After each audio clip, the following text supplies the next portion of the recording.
अच्छा, अब ये जो वीडियो है ये लड़के वालों के लिए भी है और लड़की वालों के लिए भी है।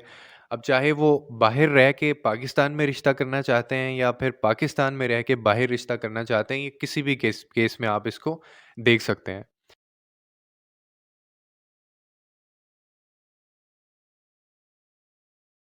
ये जो वीडियो आप इस वक़्त देख रहे हैं, ये ख़ास तौर पे ओवरसीज़ पाकिस्तानियों के लिए है, मेरे वो बहन-भाई जो बाहर रहते हैं, जिन्होंने बाहर जाना है या बाहर जाके वो वापस आ गए हैं।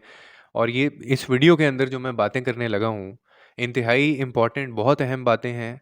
आपको हो सकता है आपको पहले से वो बातें पता हों, लेकिन कई दफ़ा ऐसा होता है कि हमारे ज़हन से एक चीज़ ना वैसे ही स्किप हुई होती है और हमें हमें उस हमारा फ़ोकस उन चीज़ों की तरफ नहीं होता, क्योंकि हमारी एक राय उसके ऊपर कायम नहीं की जा रही होती। और ये बहुत डिमांडिंग यानी वीडियो है, बहुत ज़्यादा डिमांड करने के बाद ऑन रिक्वेस्ट मैं ये वीडियो बना रहा हूँ। बल्कि आप ऐसा समझ लीजिए कि ये वीडियो अ, मैं इसलिए ज़रूरत पेश आई बनाने की कि बहुत सारे ऐसे लोग जो खुद विक्टिम हैं इस चीज़ के, और मेरी उनसे बात हुई एक बहुत अरसे से, काफ़ी सारे लोगों से बात हुई, और ये इतना राइजिंग इशू अब ये बनता जा रहा है कि मुझे लगता है कि शायद हमें ये भी अवेयरनेस लोगों को देनी चाहिए।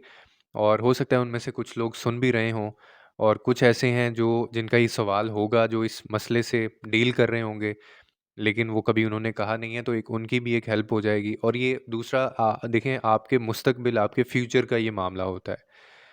मैरिजेस के ऊपर मैं आज इस वीडियो को लेके ख़ास तौर पे उन बच्चियों और बच्चों की बात करूँगा, जो यहाँ से शादी करके यानी बाहर चले जाते हैं, या शर्त ये रखी जाती है कि जी आप इसको, मेरे बच्चे को या मेरी बच्ची को बाहर लेके जाएँ और वहाँ जाके इनके मामला जो हैं वो ठीक हो जाएँगे। और आपने ये वीडियो स्किप नहीं करनी है, क्योंकि इस वीडियो को देखने के बाद ऑफ़ कोर्स आप एक कंक्लूजन के ऊपर निकलेंगे, और वो मैं चाहता हूँ कि आप हमेशा याद रखें। मेरी गुज़ारिश है आप लोगों से कि खुदा के लिए, खुदारा अगर आप शादी करना चाहते हैं अपनी बच्ची की बाहर, या बाहर से यहाँ पाकिस्तान में करना चाहते हैं, और रिश्ते के हवाले से आपको रिश्ता जो है वो रिकमेंड किया गया है, या फिर आपकी वीडियो कॉल के ऊपर बात हुई है, या आप वैसे ही आपकी फ़ोन कॉल के ऊपर बात हुई है, और आपको 100 से ज़्यादा रीज़न्स भी दी गई हैं ना, even if you have hundred of reasons कि जी ये शादी बिल्कुल होनी चाहिए, रिश्ता अच्छा है, लड़का अच्छा है, फैमिली अच्छी है, कमाता अच्छा है, दिखता अच्छा है, दोस्त अच्छे हैं इसके, कंपनी अच्छी है, फलाना ढिमका, जो भी 100 से ज़्यादा भी अगर आपको रीजंस दे दी गई हैं ना, आपको कन्विंस करने के लिए कि जी ये रिश्ता बहुत अच्छा है, तो खुदा के लिए आप अपने बिना किसी मामे चाचे ताए के ज़िम्मे लगाए ये काम जो है, उन पे रिलाई किए बिना आप खुद टिकट करवाएं, आप इधर पाकिस्तान आएँ, और यहाँ पे आके आप खुद रहें और देखें उस बंदे को या बंदी को कि वो उनका बैकग्राउंड क्या है और वो असल में वो क्या बला है। मैं फिर बार-बार कह रहा हूँ कि बिना किसी मामे, चाचे, ताए के ज़िम्मे लगाए ये काम मत करें। खुद आएँ, टिकट करवाएँ, टाइम निकालें, आपके बच्चों के मुस्तकबिल का मामला है।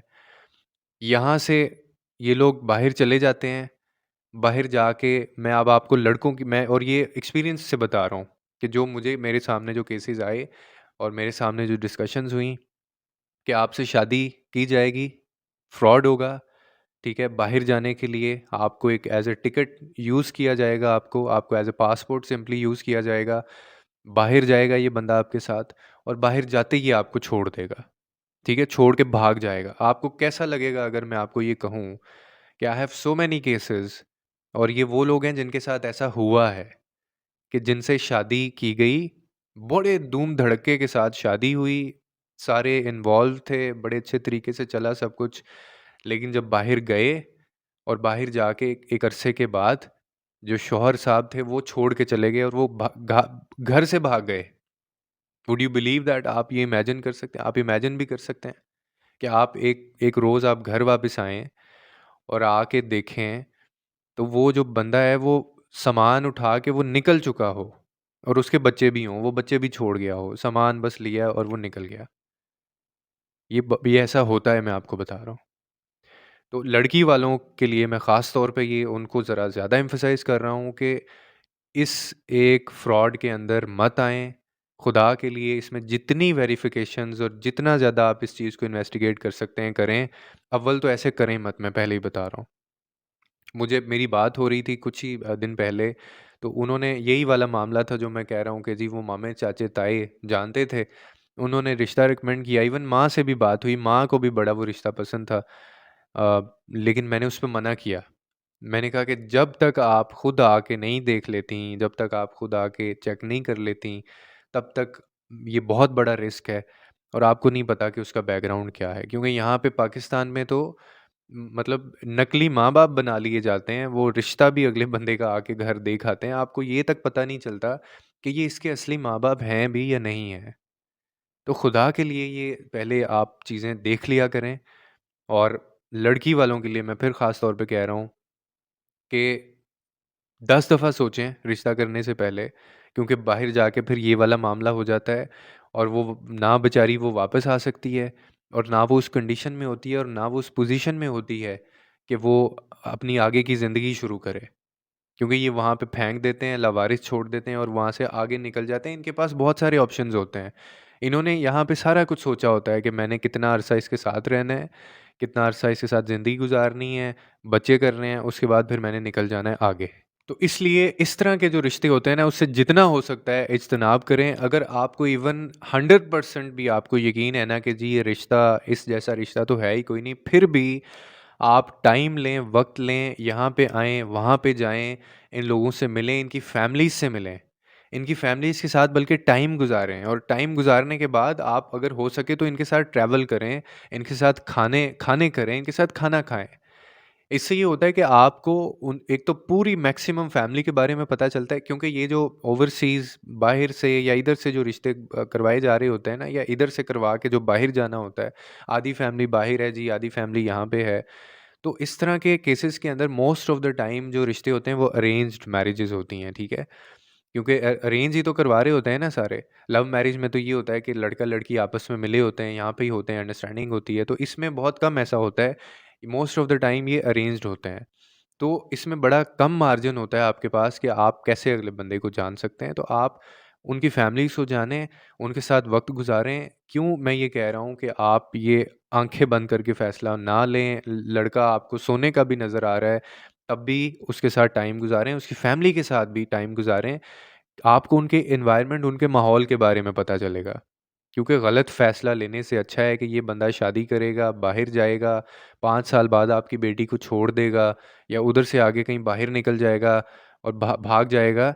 इससे बेहतर है कि आप कुछ महीने, 10 महीने, 9 महीने आप लेट कर लें, आप अपनी तसल्ली कर लें और इतने बड़े नुकसान से बच जाएँ आप। और ये इतना बड़ा इशू आजकल बनता जा रहा है, ये लोग बताते नहीं हैं, क्योंकि ऑफ़ कोर्स लोगों की प्राइवेसी इश्यूज़ होते हैं, सुनते हैं, मैसेजेस आते हैं। तो मुझे बहुत सारे मैसेजेस इसके ऊपर आए और ऐसे लोगों के आए जो खुद इसमें से इन्वॉल्व थे लोग, और अब वो रिक्वेस्ट ये कर रहे हैं कि आप खुदा के लिए, हमारे साथ तो जो होना था वो हो गया। आप आगे जो लोग हैं उनको बताएँ, हमारे वसीले से, हमारे तवज्जुह से हम चाहते हैं कि आप उनको एजुकेट करें कि आप ये गलती मत कीजिएगा कि प्यार की झांसे के अंदर आके, या वो आपको पागल बनाएगा और सिर्फ़ बाहर जाने के लिए या फिर बाहर से यहाँ पे आने के लिए, इसके पीछे मतलब होते हैं, ठीक है? तो ऐसे रिश्तों से खुदा के लिए, खुदारा अपनी ज़िंदगियाँ अपने बच्चों की बर्बाद ना करें। और जो बात मैं बार-बार कह रहा हूँ कि जो मामे, चाचे, ताए होते हैं ना, 100% ऐसा होगा कि ये गलत इन्फॉर्मेशन आप तक, आपको पता ही नहीं होगा, आप तक गलत इन्फॉर्मेशन पहुँचाई जा रही होगी। तो इसलिए उनके ऊपर रिलाय मत करें। अगर देखना है तो खुद इस चीज़ में पड़ें, खुद आएँ, टाइम गुज़ारें उस फैमिली के साथ, एक-एक मेंबर के साथ मिलें। क्योंकि इस तरह के मामलात में जो इस तरह के रिश्ते होते हैं ना, वो 2 लोगों के दरमियान नहीं होते, वो पूरी 2 फैमिलीज़ आपस में जोड़ रही होती हैं। ठीक है? तो जिसमें इतने ज़्यादा लोग हिस्सेदार हों, तो फिर हर एक का पता होना चाहिए कि किसका कितना-कितना हिस्सा है और जिसने हिस्सा डाला है वो है कौन है। तो इसीलिए इस चीज़ का ख़्याल रखें।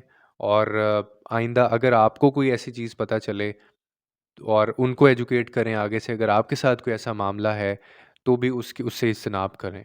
उम्मीद है आपको इस वीडियो से कोई ना कोई अंडरस्टैंडिंग मिली होगी। इसके ऊपर मैं वैसे कोशिश करूँगा, इसके ऊपर पूरी एक सीरीज़ मैं बनाऊँगा, क्योंकि इश्यू इतना बड़ा है।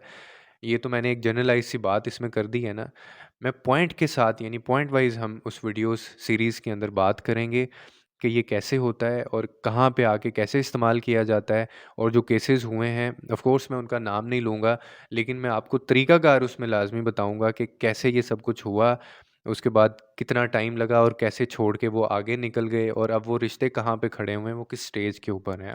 वो डिस्प्यूटेड इश्यूज़ हैं, अनरिज़ॉल्व्ड अनसॉल्व्ड इश्यूज़ हैं, अनसॉल्व्ड और अनहील्ड ट्रॉमाज़ हैं, और जो अब इस वक़्त तकलीफ़ में है और उनका कुछ नहीं बन सकता। ना वो बेचारियाँ इधर आ सकती हैं वापस, और ना वो अपने माँ-बाप को इस डर से नहीं बताती कि वो माँ-बाप सुनेंगे तो उनको कोई मसला ना हो जाए, क्योंकि कोई भी माँ या बाप बर्दाश्त नहीं कर सकेगा ना कि उसका रिश्ता ख़राब हो चुका हो उसकी बेटी का, और इतनी ज़्यादा उसको वहाँ पे पैनिक अटैक्स आ रहे हों। तो इस चीज़ से थोड़ा-सा बचें, लोगों को एजुकेट करें, और इंशाल्लाह इसके ऊपर मज़ीद भी मैं वीडियोज़ बनाऊँगा। लोगों के लिए आसानियाँ पैदा करें, रब आपके लिए आसानियाँ पैदा करेगा।